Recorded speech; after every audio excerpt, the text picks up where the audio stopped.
ذوالحجہ کی پہلی تاریخ کو حضرت سیدنا علی المرتضیٰ اور حضرت فاطمہ الزہرا رضی اللہ تعالی عنہما کا نکاح مبارک ہوا تھا، اور اس کی پہلی تاریخ کو دوسری نسبت حاصل یہ ہوئی کہ ماہ ذوالحجہ مبارکہ کی یکم تاریخ کو نبی کریم علیہ السلام کے بڑے مشہور پیارے صحابی جلیل القدر حضرت سیدنا عبداللہ ابن عباس رضی اللہ تعالی عنہ کی وفات ہوئی تھی۔ حضرت سیدنا عبداللہ ابن عباس رضی اللہ تعالی عنہ کا مختصر تعارف یہ ہے کہ نبی کریم علیہ السلام کے چاچا حضرت عباس رضی اللہ تعالی عنہ کے گھر میں نبی کریم علیہ السلام کی ہجرت سے 3 سال پہلے مکہ المکرمہ میں حضرت عبداللہ ابن عباس پیدا ہوئے۔ اس لحاظ سے صحابی رسول حضرت عبداللہ ابن عباس نبی پاک علیہ السلام کے چچا زاد بھائی بھی ہیں، اور صحابی رسول بھی ہیں، اور ترجمان القرآن بھی ہیں، سید المفسرین بھی ہیں، خادم رسول بھی ہیں، اور بھی اللہ تعالیٰ کی ذات نے آپ کو کئی صفتیں اور کئی خوبیاں اور کئی خصوصیات عطا فرمائی تھیں۔ یہ نبی پاک علیہ السلام کی دعا تھی جناب عبداللہ ابن عباس رضی اللہ تعالیٰ عنہ کو، اور اس کی ایک وجہ یہ بھی ہے کہ حضرت عبداللہ ابن عباس نے چھوٹی عمر میں یعنی بچپن میں ہی اسلام قبول کر لیا تھا۔ حضرت عبداللہ ابن عباس نے نبی پاک علیہ السلام کا کلمہ پڑھ لیا، یعنی بچپن، اس وقت تقریباً آپ کی 9 یا 10 سال عمر ہوگی، اور 68 سال کی عمر میں آپ نے شہر طائف کے اندر وفات پائی، اور عمر کا زیادہ سے زیادہ حصہ جو ہے وہ نبی پاک علیہ السلام کی خدمت میں گزارا تھا۔ اور ایک دن حضور علیہ السلام کے ہاتھ اٹھے۔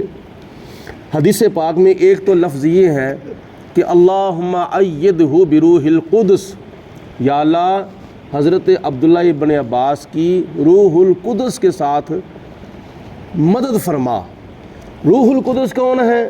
حضرت سیدنا جبریل علیہ السلام ہے، یعنی جبریل علیہ السلام کے ذریعے حضرت عبداللہ ابن عباس کی مدد فرما۔ اور ایک دعا یہ نبی پاک علیہ السلام نے فرمائی تھی کہ یا پروردگار عالم، حضرت عبداللہ ابن عباس کو قرآن پاک کی تاویلات کا علم عطا فرما۔ اور ایک دعا یہ تھی کہ یا پروردگار عالم، حضرت عبداللہ ابن عباس کو دین کی سمجھ عطا فرما، دین کی فقاہت عطا فرما۔ تو یہ دعائیں نبی پاک علیہ السلام نے حضرت عبداللہ ابن عباس کے لیے فرمائی تھیں۔ اور کیوں فرمائی تھیں؟ زیادہ سے زیادہ خدمت کے اندر رہتے تھے، اور زیادہ سے زیادہ حضور علیہ السلام کی خدمت کرتے تھے۔ تو خدمت کا نتیجہ یہ ہے کہ آپ کو نبی پاک علیہ السلام کی دعائیں ملی تھیں۔ تو جس کے حق میں نبی پاک علیہ السلام دعا فرما دیں تو اس کی قسمت کا کیا کہنا۔ تو یہ نبی پاک علیہ السلام کی دعاؤں کا اثر تھا کہ حضور علیہ السلام کی تمام صحابیوں میں سے یہ واحد صحابی ہیں جنہوں نے خود نبی پاک علیہ السلام سے تفسیر سیکھی قرآن پاک کی، اور قرآن پاک کی تفسیر سیکھ کر پھر حضور علیہ السلام کی اس علم کو آگے پھیلانے کے لیے قرآن پاک کی تفسیر لکھی۔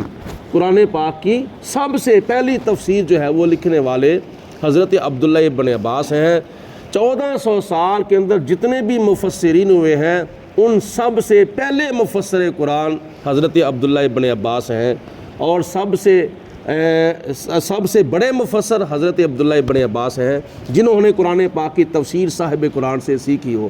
آج 1400 سال کے بعد وہ تفسیر مل جاتی ہے، اس کا ترجمہ بھی اردو کے اندر ہو چکا ہے، کتب خانوں سے وہ تفسیر مل جاتی ہے، 2 جلدوں کے اندر وہ تفسیر ملتی ہے، اس کا نام ہے تفسیر ابن عباس۔ یہ حضرت عبداللہ ابن عباس کا ایک کارنامہ ہے، ایک کردار ہے کہ ہم 1400 سال کے بعد بھی ان کے علم سے فائدہ اٹھا رہے ہیں۔ تو اللہ تعالیٰ کی ذات بابرکات نے بڑا مقام عطا فرمایا تھا، اور تقریباً